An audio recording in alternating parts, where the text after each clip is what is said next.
Welcome to Corwin's Leaders Coaching Leaders podcast with host Peter DeWitt. This podcast is from education leaders for education leaders. Every week, Peter and our guests get together to share ideas, put research into practice, and ensure every student is learning, not by chance, but by design. Hi, Ariel. Here we are with another Monday and another episode of Leaders Coaching Leaders. How are you doing? Good. Doing well, Peter. How are you? I'm doing well. It was a good conversation with Anthony Kim. I was looking forward to really talking to him because you'd been talking about him so much, and I know that he's done some pretty innovative author calls within Corwin and stuff. So it was really great to talk to him about new team habits. What are you? As people enter in to listen to the podcast, what's something you want them to sort of tune in on? Well, I think part of what I love about Anthony and part of what makes him such a great person to talk to, especially in our season of going from surviving to thriving, is because he will always challenge your assumptions. And I think that's so key. And so I think there are some key assumptions that he really challenges in this episode about how we can work together and how we can function better as teams. So I hope that readers can listen for that. Check your own assumptions about how teams should work together. Listen for new ideas. And for those of you who aren't familiar with Anthony Kim, Anthony has over 20 years of experience working with school systems to design new instructional strategies and to introduce innovations. He's supported hundreds of schools in thinking about how we work as much as what we work on.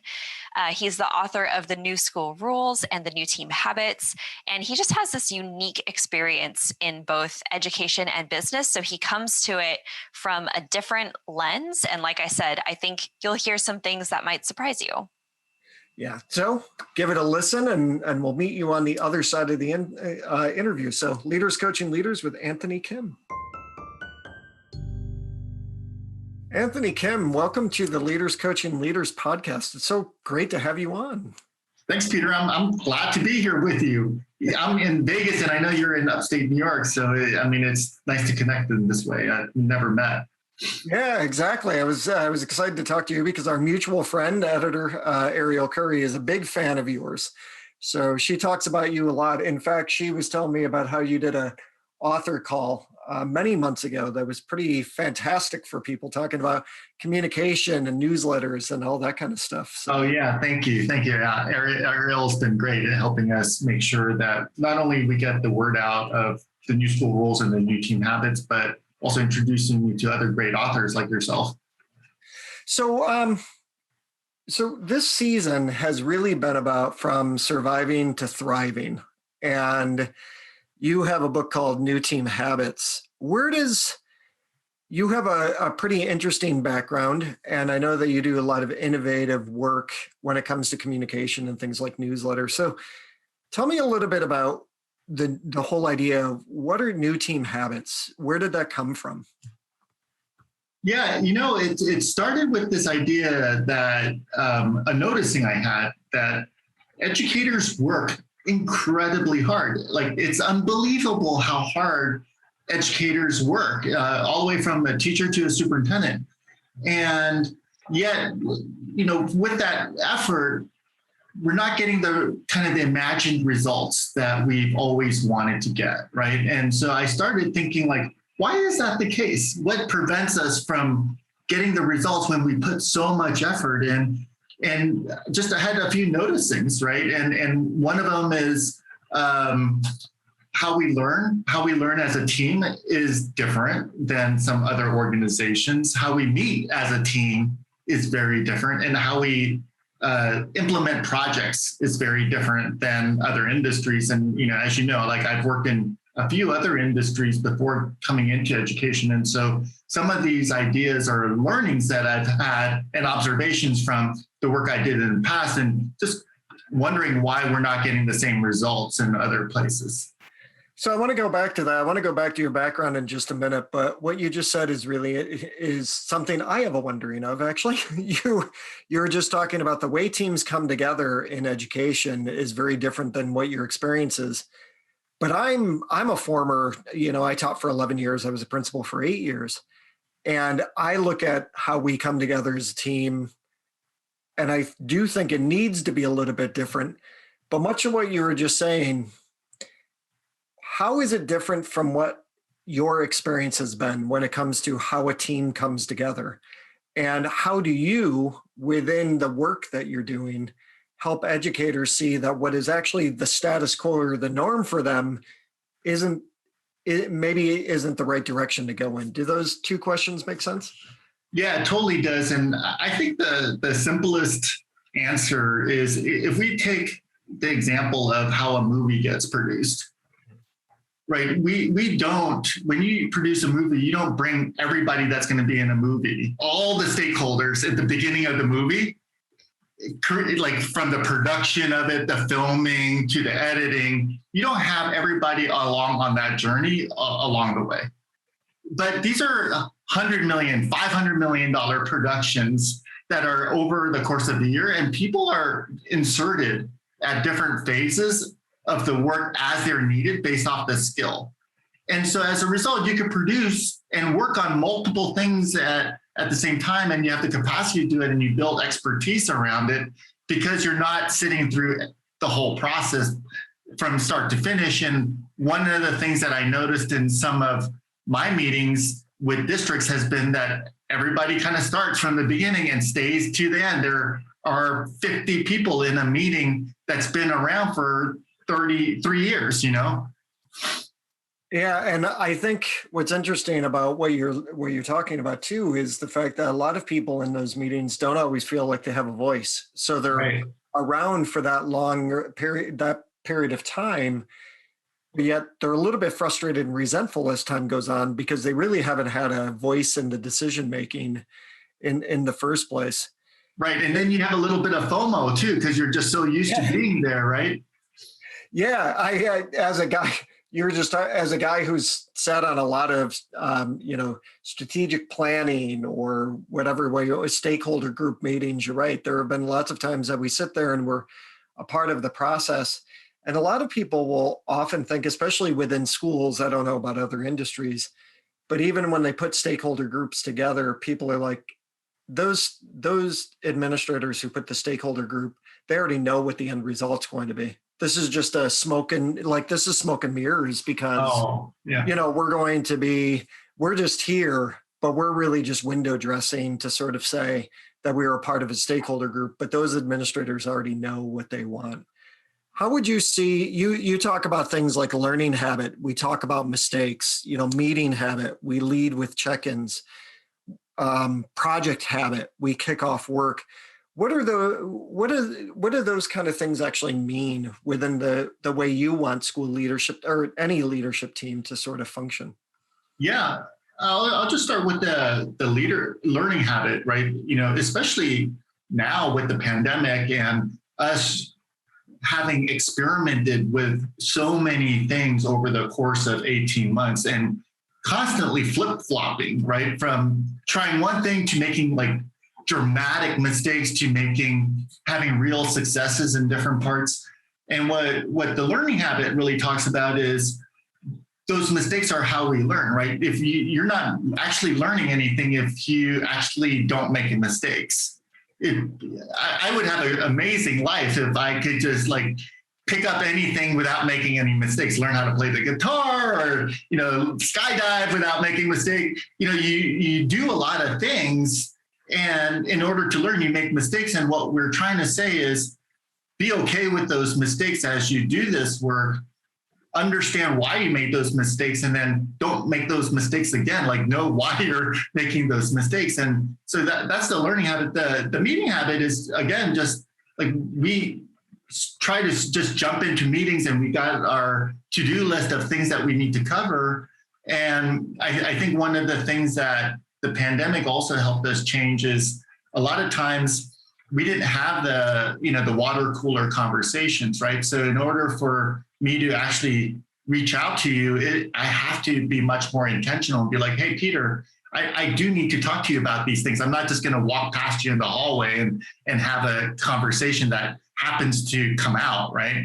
And so I think the intentionality of how we communicate has increased through this, and I do hope some of those things stay. One of the things that I've been introduced to lately, John Hattie sent me 4 research articles on de-implementation, and they come from the medical field. And he and I have actually talked about it in the first episode of this season. De-implementation is one of the researchers, I think it was out of like Denmark or somewhere. It was about getting rid of low value practices. And another researcher, Wang, actually talked about how it's about a partial reduction or a complete reversal, or, doing those kind of things. And what's interesting is people are really, when I've written about it in blogs and I've talked about it, like maybe even through Twitter and stuff, people are really interested into the idea of de-implementation. But when I've specifically asked them, what would you de-implement? They have a much, much more difficult time. And honestly, like Ariel and I have sort of put these things together where I'll tweet out and you see lots of people going, yeah, de-implementation, that's going to be the thing we need to do. And then I'm like, what would you de-implement? And they're like,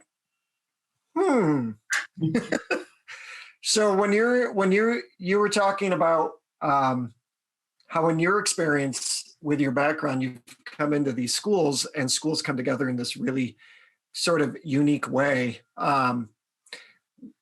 Where does that all fall into your work too? When you're talking about new team habits, it's not just about piling more on. It's about sort of repurposing. Is it about de-implementing? How is your work intentional when it comes into, and you're like, you know what, you're suffering from initiative fatigue. I'm not looking to like dump more on you. Where do new team habits intersect with that kind of de-implementation idea? Yeah, that's a good question. And, I'm a huge fan of John Hattie's work. And, I would say the simplest example I give is actually using John Hattie's work. And I'd be like, look at the measurements, right? And I'll be like, what are the things that you should be doing that will produce more than a year's worth of growth?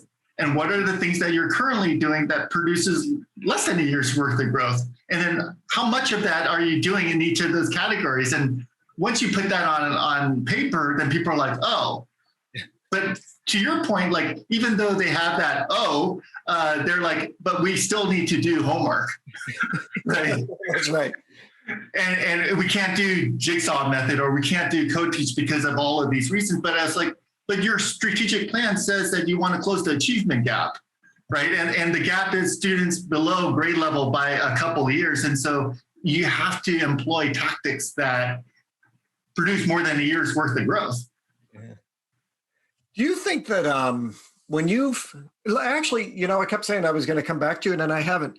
Could you talk a little bit about what is your background?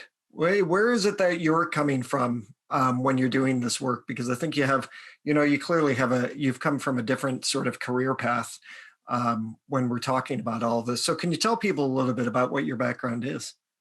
Yeah, so I actually went to Cornell, and I went to the architecture school and real estate school there. And my idea was I really wanted to change human behavior by changing space.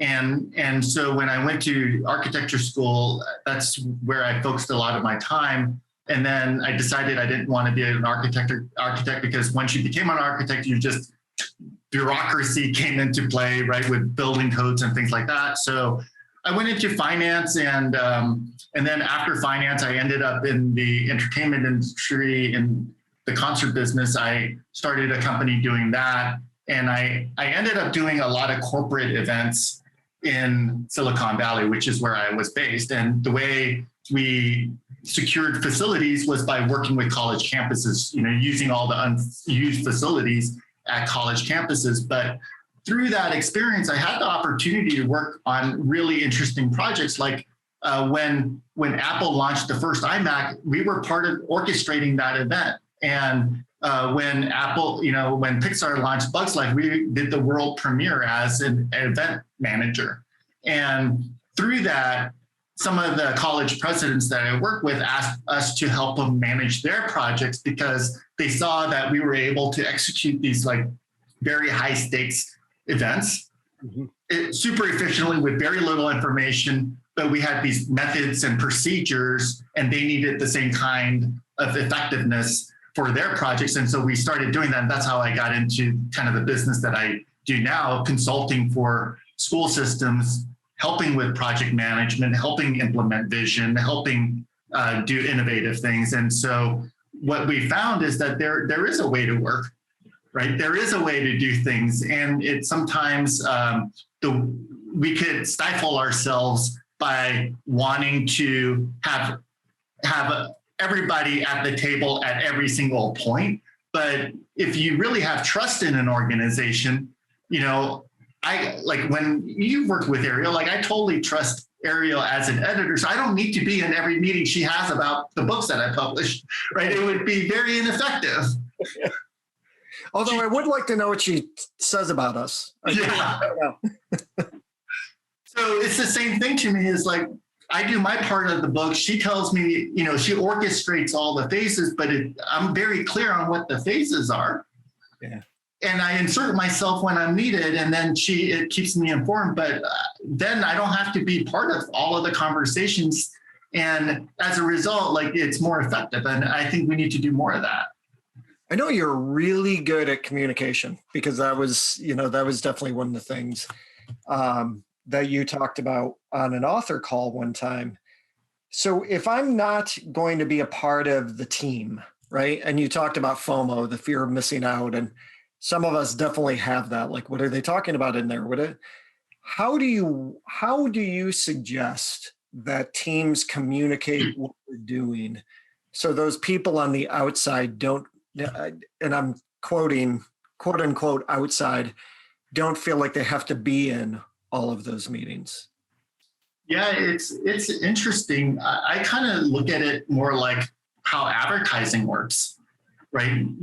Advertising isn't a thick piece of paper binder with a report out on everything that if I give you that binder, I kind of know that you're not going to read every page. But what I also am doing is saying, when you go, well, have you guys thought about this? I'm like, oh, well, Peter, obviously you didn't read that binder I sent you, right? It's in there and it puts you on your heels. Yeah. And that's kind of a power play that people have, right? It's just like, I gave you the information. It's up to you to figure it out. And I think we have to switch that mentality and be like, what's the information that Peter needs? And how do I build repetitions and trust so that you and I have a relationship, so that when I give you information, you really pay attention to it, right? And if I start overloading you, then it's not all relevant.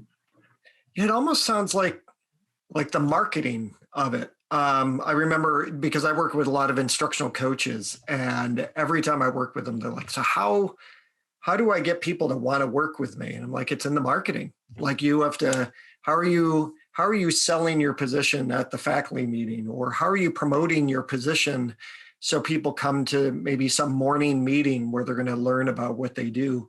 It almost sounds like that promotion piece is really important. It's not just you're on a committee, so therefore you're on the committee and we can just send you the notes and just expect you to read it. It almost sounds like if we want people to be engaged, then we have to be more innovative in how we engage those people and not just assume that people are naturally going to want to be, maybe. Does that make sense? Oh, totally. Like, the hierarchical structure shouldn't be the pathway to communication. Yeah. Right? In many ways, leaders today have to be influencers, like social media influencers, where you're like, hey, I think this is a great idea. How do I get other people to jump on board and be motivated to put time into it? And especially now with the way just the amount of information we had with the pandemic, just the constant change, people are at like kind of exhaustion level with all of this. And so frankly, I'm not sure I could take more information in, but like if Ariel pings me and says, hey, here's some piece of information that I think would be really helpful, like I pay attention because we have a relationship. I trust the amount of information she provides. I trust that it's relevant, right, to and so that's how we get work done. So so we know that we don't, in Anthony Kim's framework, we don't have to have everybody at the table. We can find different ways to like make sure that we're communicating. We've got the core group and those kind of things. Besides that, what is one thing, and I hate to phrase it this way, what is one thing that you wish teams would stop doing and start doing? That's a tough question. What do you hate about meetings? How one person dominates the conversation. That's that's one of the things. Like when one person is always speaking up, or one person is talking about the why we can't do that. Oh, we've tried that 5 years ago, or we tried that 10 years ago. Those kind of things. I guess those are definitely the things that come up. Those people that come up and say, yeah, but we can't do that. Right. And that's where, like in my other book, New School Rules, we talk about this idea of safe enough to try.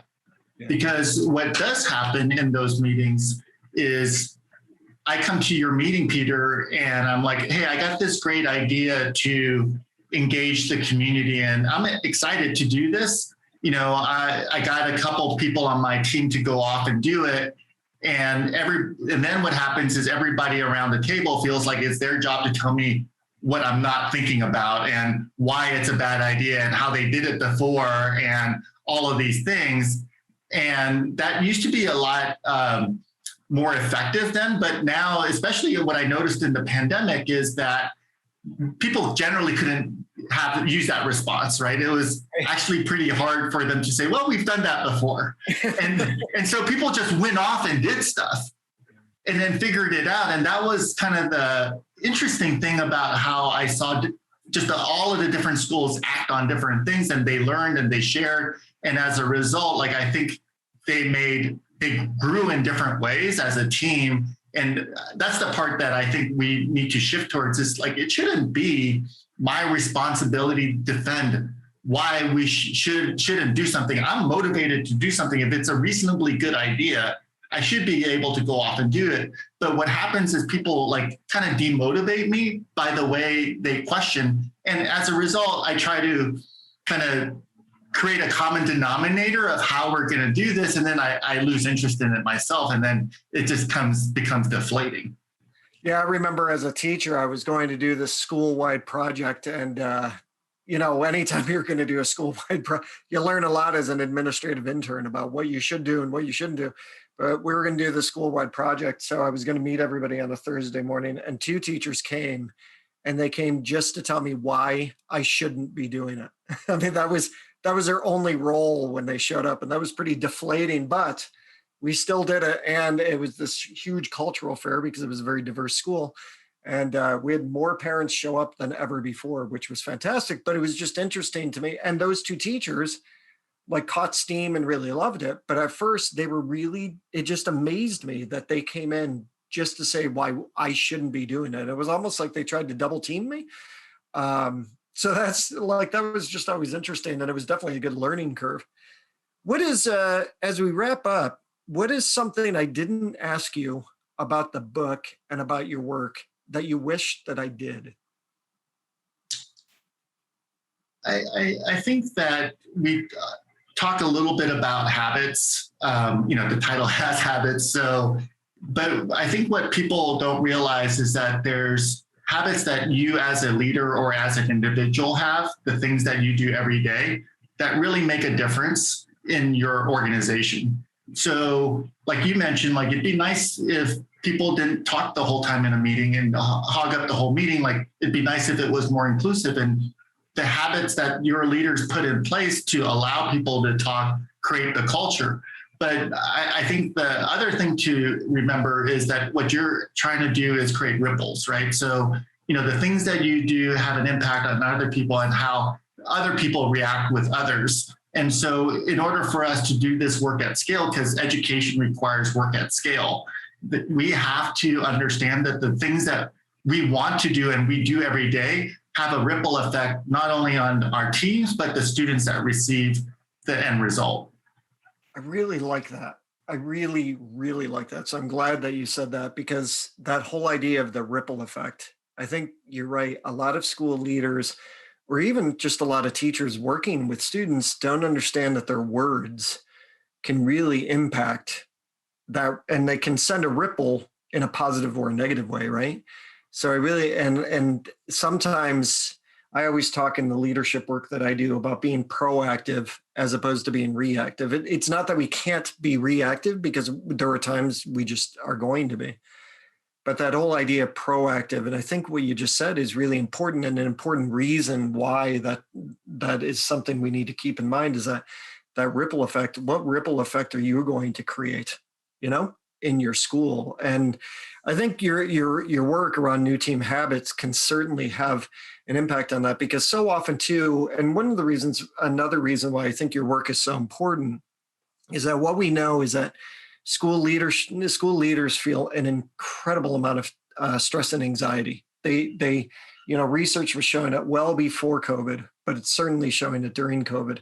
And we have a percentage of students, and in fact, NASSP and EPI said that 42% of principals are considering leaving their job. And I think that one of the ways, to quote sort of the format of the show, or the theme of the show, going from surviving to thriving, is looking at the team that you're actually involved in. And I think what I also enjoyed about your book is that it's that idea of habits. Let's make these habits for how we come together for a team. So then in the future, when somebody comes in, they do feel like they have a voice, or they do feel like the team is more innovative than just one person talking and everybody else listening. So thank you for that. I love the idea of the ripple effect. I think it's really important. Anthony Kim, thank you so much for being a part of Leaders Coaching Leaders. The book is New Team Habits, and it is definitely worth a read, and it's definitely something school leadership teams can use to guide their practices. So thank you for being on the show. Thank you, Peter, and thank you for doing all that you do for the community and for other leaders in the country. Oh, thank you. All right, Ariel, I have to say there were a couple of things that I thought were really interesting to me, because as you know, I'll read the book, but I won't come in with a lot of questions. Mm-hmm. And because I want to hear the conversation, like I want to know where to go with the conversation by what he says.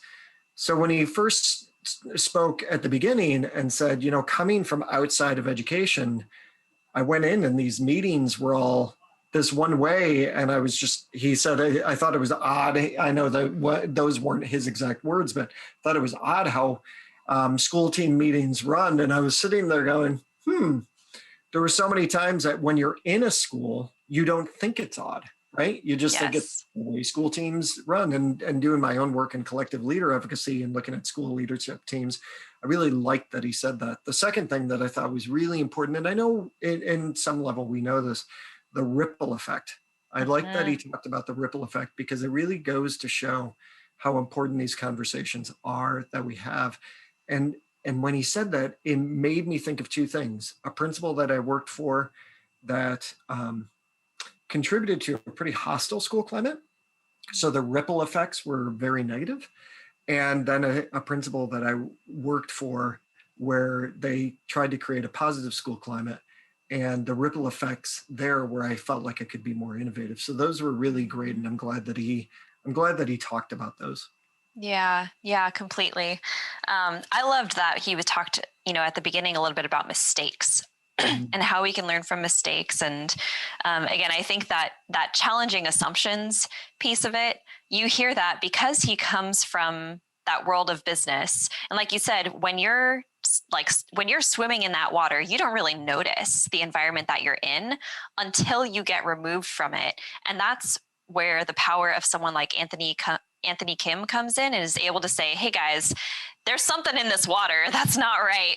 Let's address it and figure out what to do. And you're right. I mean, I love that idea of the ripple effect, of thinking about, what ripple effect will you have in your school, and what's the culture that you are developing. He says, he referenced his other book, The New School Rules, and that culture piece of making it safe enough to try. And you have to have that culture piece in place with these new team habits in order to make it really effective. So it was great to hear from him on that. Yeah, and I like your little theme there. We were talking about ripple effect, and then you were talking about there's something in the water. So that was very, very cool. Oh, I didn't even put that together. Yeah. Pat myself on the back there. Well, I'd like to thank everybody for listening to this episode of Leaders Coaching Leaders. Ariel, always awesome to see you. You too. See you next time.